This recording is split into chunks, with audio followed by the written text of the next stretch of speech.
All right, buckle up everybody, because today we are going deep on arid and desert climates. Yeah, get ready for some serious heat. Seriously. Forget those lush rainforests. We're talking about landscapes where like every single drop of water really counts. Right, and where the sun isn't just shining, it's practically like staring you down. It's like Mad Max, but with, better sunscreen, hopefully. It's definitely better sunscreen. So this chapter is all about finding those sustainable solutions for, well, everything. Everything. Yeah, building, managing water, agriculture, even generating energy in these extreme environments. It's amazing what people have come up with. You're telling me. When I picture a desert, honestly, I kind of just think, sand dunes, the occasional cactus, maybe a roadrunner zipping by. Right. The classic desert image. Yeah. So before we dive into all those cool solutions, let's break down what actually makes an arid or desert climate. Is it just about a lack of rain? Well, it's definitely a major factor. We're talking less than 10 inches of precipitation annually. 10 inches for the whole year. Yeah, the whole year. To put that into perspective, that's like squeezing an entire year's worth of, say, Seattle's rain into a single month. Wow. Okay, so that is really dry. Extremely dry. But so what else makes these climates so extreme, besides the obvious lack of rain? Well, the heat, for one. Daytime temperatures can easily climb above 104 degrees Fahrenheit. Oof, that's hot. And that scorching heat just sucks the moisture right out of everything. We're talking about rapid evaporation, which makes that already scarce water disappear even faster. Yeah, I'm starting to get thirsty just thinking about it. It's a constant battle against the elements, really. And you mentioned people thriving in these conditions. So how do they even begin to adapt? Well, necessity, as they say, is the mother of invention. Take the Atacama Desert in Chile. It's one of the driest places on Earth. And communities there have developed these amazing ways to basically pull water out of thin air. Seriously? Like how? They use these things called fog nets. They're these massive mesh structures that capture moisture from the fog that rolls in from the coast. Fog nets? That's amazing. So they're like, squeezing water out of the fog? Pretty much. A single fog net can collect something like 40 gallons of water per day. 40 gallons from fog? From fog. It's pretty incredible. That's wild. Okay, so it seems like they've mastered getting water, which is obviously essential. But what about just living there, building homes, creating communities? Right. Well, that's where things get really interesting, especially when it comes to building sustainably. Okay, so we're talking sustainable building in the desert. Yeah. The first thing that comes to mind for me, honestly, is those classic adobe houses. Oh, yeah, with those thick walls. Yeah, like those really thick walls and those tiny windows, to keep all that heat out. Absolutely. And that's a perfect example of how traditional knowledge plays a huge role. Those designs have been around for centuries for a reason. They work. Right. They've been tested by time, for sure. Exactly. But modern sustainable building takes those ideas and kind of runs with them, incorporating new technologies and ideas. One of the key concepts is something called passive cooling. Passive cooling. Okay, so is that like having some super high-tech fan that runs on sunshine or something? Not quite, though. That would be pretty cool. Passive cooling is more about working with the environment rather than, trying to fight it with tons of energy. So less about brute force and more about being smart about design. Exactly. So it's all about minimizing heat absorption and maximizing natural airflow, and it's really effective. Okay, I'm intrigued. So how does that actually work in practice? Well, take thermal mass, for example. Thermal mass. Yeah. It's where you use materials that absorb heat during the day and then slowly release it at night. So things like adobe or stone or even concrete can actually help regulate the temperature inside a building naturally. So those thick adobe walls are actually acting like a natural thermostat? Exactly. They soak up the heat during the day and then slowly release it at night, keeping things cooler. That's so smart. So what other techniques are they using? I mean, beyond just clever building materials. Well, there's earth berming.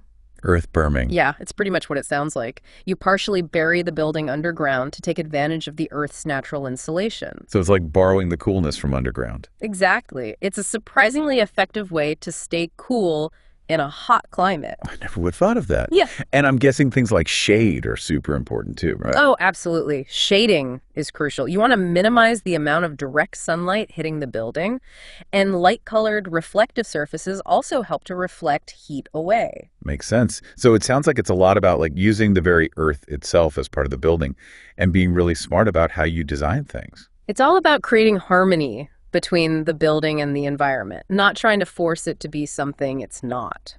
And it sounds like they've gotten pretty good at it. They've had centuries to perfect these techniques, but even with the most ingenious buildings, you can't escape the fact that the most critical resource in the desert is water. Yeah, water is essential everywhere, but I can only imagine how precious it must feel in a place where it rains less than 10 inches a year. It is. Every drop counts. So how do they make it last? I mean, beyond just, the obvious things like shorter showers and turning off the tap while brushing your teeth. Oh, it goes way beyond that. They've developed some truly innovative ways to stretch every single drop. Yeah, they take water conservation to a whole other level. It's not just about individual habits, it's about entire systems designed to make the most of every drop. So what kind of systems are we talking about? I mean, beyond just, shorter showers and all that. Well, for starters, they've taken rainwater harvesting to a whole new level. Rainwater harvesting. Okay, that makes sense in a place where, every raindrop is precious.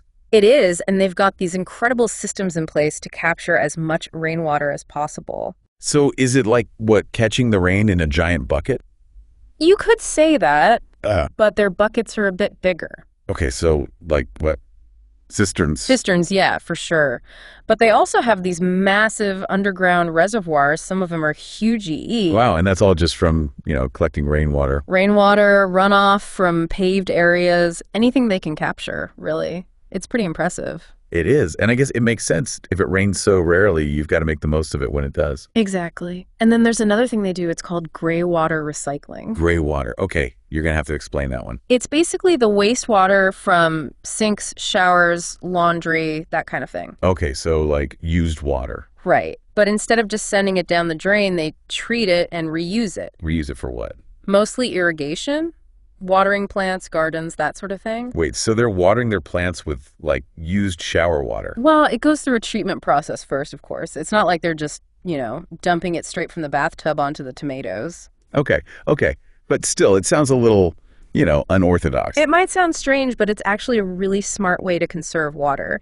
And with proper treatment, it's perfectly safe for those kinds of uses. I guess it makes sense. I mean, why waste perfectly good water if you can give it a second life? Exactly. It's all about closing the loop, making sure nothing goes to waste. So we've talked about water, which is obviously crucial, but what about food? Can you actually grow anything in a desert? I mean, my mental image is still pretty much just sand and the occasional cactus. Well, it's definitely a challenge, but they've developed some incredibly clever ways to grow food in these arid environments. Like what? I'm all ears. First off, you got to forget those images of barren landscapes.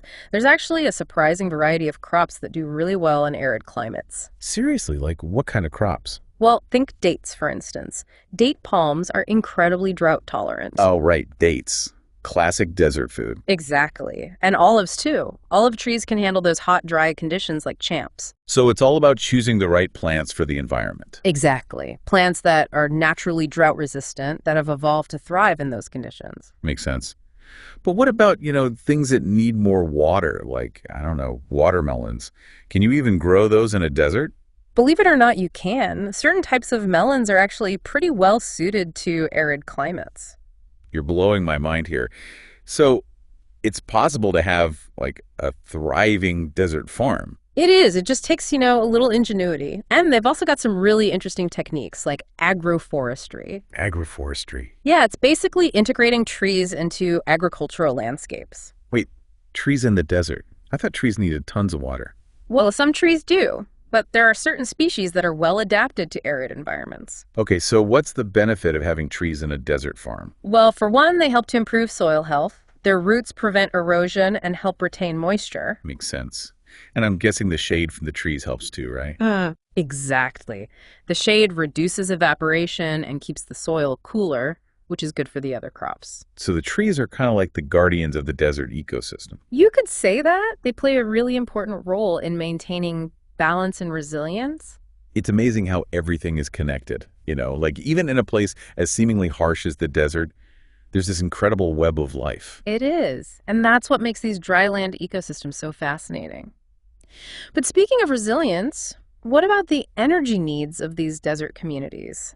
Fossil fuels don't exactly scream sustainable especially in a place where, the sun is a constant presence. Yeah, it seems like a place where renewable energy would really shine, pun intended. You're absolutely right. And they've definitely embraced solar power in a big way. I mean, it makes sense, right? When you've got that much sun beating down on you all the time, why not harness it? Exactly. And they've got these massive solar farms out in the desert generating clean energy for entire cities. Okay, yeah, I've seen pictures of those. Yep. Pretty impressive. They are. But it's not just about those big solar farms. They're also using some other really cool technologies like concentrated solar power or CSP. CSP, what's that? Well, instead of using those traditional solar panels, CSP uses mirrors to focus sunlight. Like a giant magnifying glass. Exactly. And that focused sunlight creates this incredibly intense heat. And what do they do with all that heat? They use it to create steam, which then drives turbines to generate electricity. Oh, wow. So it's like a super-powered solar oven, but instead of baking cookies, it's powering homes and businesses. You got it. And this technology is particularly well suited for deserts where the sun is so strong and direct. It's amazing. It seems like these deserts we once thought of as, barren and desolate are actually becoming powerhouses of renewable energy. They really are. And Yeah. it's not just solar. Depending on the location, wind power can also play a big role. Wait, wind in the desert. I always pictured deserts as being like super still and quiet. Well, some deserts are, but many of them actually experience strong, consistent winds, especially in areas with canyons or mountain passes. So it's about finding those sweet spots where the wind is reliable. Exactly. And then there's geothermal energy, which taps into the heat below the Earth's surface. Oh, right. Geothermal. I've heard of that, but isn't that more common in places with like volcanoes and stuff? It is, but certain desert regions have good geothermal potential too. So it sounds like there's this whole menu of renewable energy options for deserts, each one suited to different locations and conditions. It's all about finding the best mix of resources to create a truly sustainable energy future. And it's inspiring, It's like these deserts we once thought of as limitations are actually full of possibilities. That's the beauty of it. It's all about shifting our perspective and seeing the potential where others might only see obstacles. And we're back for the final part of our deep dive into arid and desert climates. That's right. We've seen how people are building, managing that precious water, even growing food in these really extreme places. Yeah, and like we promised, we saved some of the, the most surprising stuff for last. Definitely. And this is where we kind of connect the dots and see how all this amazing innovation can inspire us, Inspire all of us. Yeah, no matter where we live. Okay, I gotta admit, I'm a little skeptical. I mean, all this stuff is super cool, but Yeah. well, I live in a place that gets, a bit more than 10 inches of rain a year. Fair enough. But that's the thing, right? The principles behind these desert solutions, they're not just for deserts. Okay, I see what you mean. Like, take water conservation. Exactly. Water conservation, that's a huge GE issue pretty much everywhere, not just in drylands. Yeah, true. It's easy to forget about it when you're not, facing a drought. Right. But in arid climates, it's not just something you think about during a drought. It's a way of life. I get it. So it's about shifting that mindset from thinking of water as this unlimited resource to really understanding that every drop counts. Exactly. And it's not just about those individual actions, it's about thinking bigger. Bigger? Like how? Like those large-scale rainwater harvesting systems we talked about. You mean like catching the rain from roofs and stuff and then storing it in those massive underground reservoirs? Exactly. It's a simple idea, but it can make a huge era difference. Yeah, and I guess it's something we could be doing pretty much anywhere, right? Not just in deserts. Absolutely. And what about gray water recycling? Remember that? Yeah, using that treated wastewater for irrigation and stuff. Right. Now that might seem a little out there for some people, but... I mean, I'll admit I'm still getting used to the idea. But if you think about it, it just makes sense. Why waste that water if you can use it for something else? Okay, yeah, starting to come around. It's all about changing those old habits, Yeah. right? And really thinking about how we can be more sustainable in everything we do. I like it. Okay, so we've talked about water. What else can we learn from these masters of, like desert ingenuity? Well, how about energy? Deserts have really embraced solar power, and for good reason. I mean, yeah, with all that sun, it's kind of a no-brainer. Right. But it's not just about those massive solar farms we see in pictures. So what else are they doing? Well, think about how they're integrating solar into their buildings and infrastructure. It's not just an afterthought, it's part of the design. So like solar panels built right into rooftops. Yeah, but also think even beyond that. Solar integrated into windows, walls, even roads and sidewalks. Roller roads, that's wild. It's a newer technology for sure, but it just shows you that desert mindset, that idea of maximizing every opportunity to harness that renewable energy. Yeah, it's like they're not letting any surface go to waste. It's pretty incredible what they're doing. And it's a good reminder that we can do the same wherever we are. Absolutely. This whole deep dive has been eye-opening, honestly. I feel like I've learned so much, not just about deserts, but about like sustainable living in general. Me too. It's really inspiring to see how people in these challenging environments are not just surviving, but thriving. So, as we wrap things up here, what's the one big question you want our listeners to kind of ponder? Good question. I think it's this. If deserts, with all their limitations, can be so innovative, what can WE achieve? We've got all these resources, all this knowledge. The potential is huge. That's a good one. And it definitely leaves me feeling both, I don't know, like challenged and optimistic all at the same time. It should. Because the truth is, we can all do more. We can all be part of the solution. Absolutely. Well, on that note, thanks for joining us for this deep dive into arid and desert climates. It's been a pleasure. And remember, there's always more to learn, always more to explore. So until next time, keep those minds open and keep searching for those unexpected solutions that can change the world. Keep diving deep.